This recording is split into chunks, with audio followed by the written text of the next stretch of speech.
From turbo pioneers to Autobahn kings, these 10 German classics defined the 1970s.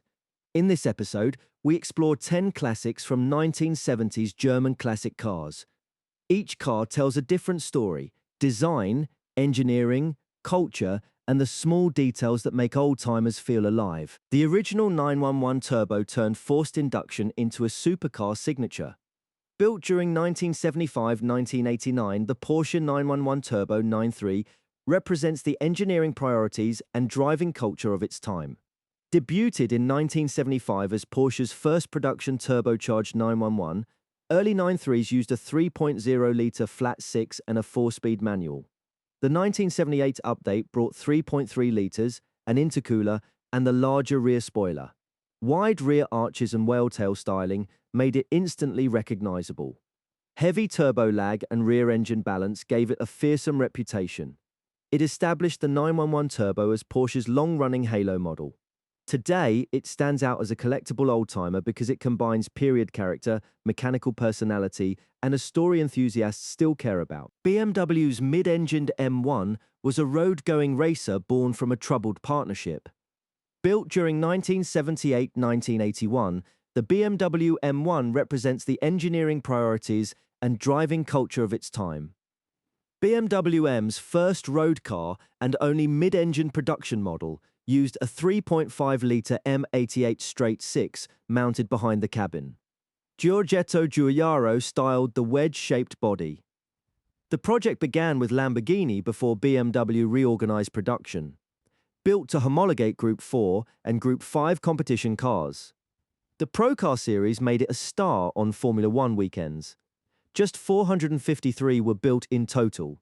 Today, it stands out as a collectible oldtimer because it combines period character, mechanical personality, and a story enthusiasts still care about.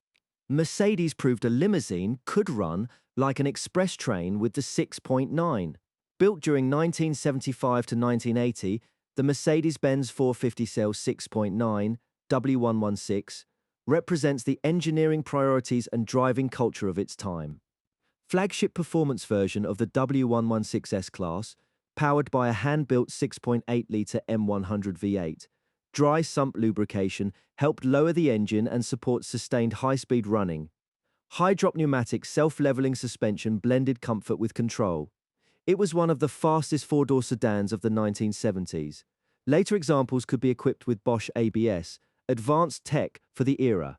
The 6.9 became a benchmark for the modern super saloon idea. Today, it stands out as a collectible oldtimer because it combines period character, mechanical personality, and a story enthusiasts still care about. Lightweight, loud, and dominant, the CSL turned BMW into a touring car giant. Built during 1972 to 1975, the BMW 3.0 TSL E9 represents the engineering priorities and driving culture of its time.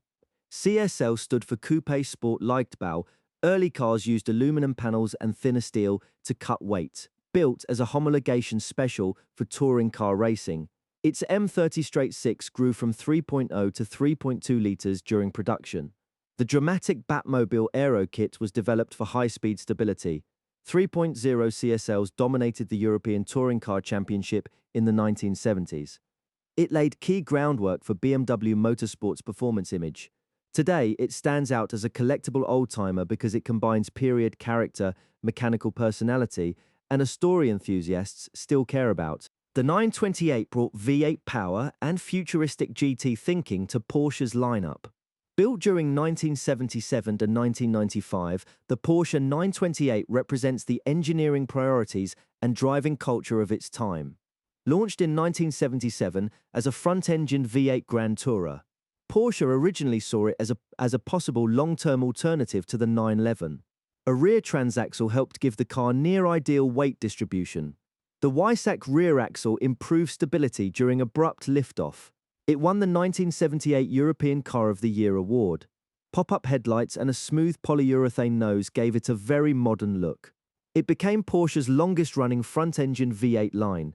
Today, it stands out as a collectible oldtimer because it combines period character, mechanical personality, and a story enthusiasts still care about. The MK1 GTI made practical hatchbacks genuinely exciting. Built during 1976-1983, the Volkswagen Golf GTI MK1 represents the engineering priorities and driving culture of its time. Introduced in 1976 and set the template for the modern hot hatch. Early cars used a 1.6-litre engine with Bosch Cagetronic fuel injection. It sat on Giorgetto Duero's sharp original Golf design.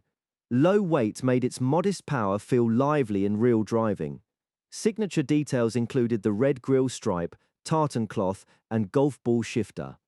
It turned the ordinary Golf into a performance icon without losing everyday usability. Strong demand made GTI a permanent Volkswagen badge. Today, it stands out as a collectible oldtimer because it combines period character, mechanical personality, and a story enthusiasts still care about. Before turbo badges became common, BMW made one of Europe's wildest small sedans. Built during 1973–1974, the BMW 2002 Turbo represents the engineering priorities and driving culture of its time. Launched in 1973 as Europe's first series production turbocharged car, its 2.0-litre M104 used Kugelfischer injection and a KKK turbocharger. Output rose to 170 PS, serious performance for a compact sedan at the time. Box flares and a deep front spoiler gave it an aggressive stance.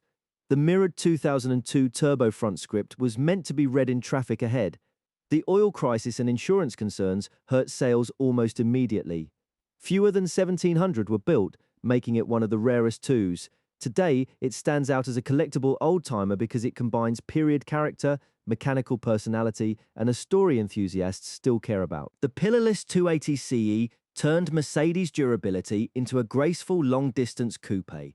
Built during 1977–1985, the Mercedes-Benz 280 CE C123 represents the engineering priorities and driving culture of its time. It was the elegant pillarless coupe version of the W123. Power came from Mercedes' 2.8-litre fuel-injected DuHC M110 straight-six. Frameless side glass gave it a cleaner, more upscale silhouette. It prioritized refinement, quality, and cruising ability over outright sportiness. The broader W123 family became one of Mercedes-Benz's most successful model lines. Surviving high-mileage cars helped cement the brand's durability reputation. Today, it stands out as a collectible oldtimer because it combines period character, mechanical personality, and a story enthusiasts still care about. Opel's GTE proved a light rear-drive coupe could still punch above its class. Built during 1975–1979, the Opel Kadett C GTE represents the engineering priorities and driving culture of its time. Performance flagship of the rear-wheel drive Kadett C range, used a 1.9-litre fuel-injected CIH four-cylinder. Low mass and simple layout made it lively on road and rally stages. The yellow and black paint scheme became the best-known GTE look. It gave Opel a credible rival in the late 1970s sporty compact market. GTE variants became popular in club racing and European rally competition. Kadett C was the last rear-wheel drive Kadett before the front-drive replacement. Today, it stands out as a collectible oldtimer because it combines period character, mechanical personality, and a story enthusiasts still care about. The first Scirocco wrapped Golf-era VW engineering in a sharp Italian suit. Built during 1974–1981, the Volkswagen Scirocco MK1 represents the engineering priorities and driving culture of its time. Styled by Giorgetto Giugiaro for its design. Launched in 1974, shortly before the first Golf reached showrooms, shared the A1 platform and transverse front-drive layout with the Golf. Built by Karmann in Osnabrück, performance versions borrowed the formula that later made the Golf GTI famous. It helped shift Volkswagen's image beyond the rear-engine Beetle era. Today, it stands out as a collectible oldtimer because it combines period character, mechanical personality, and a story enthusiasts still care about. Which 1970s German icon would you drive home first? Whether you prefer compact sports saloons, elegant coupes, or long-distance autobahn machines, this group captures why classic cars remain so fascinating.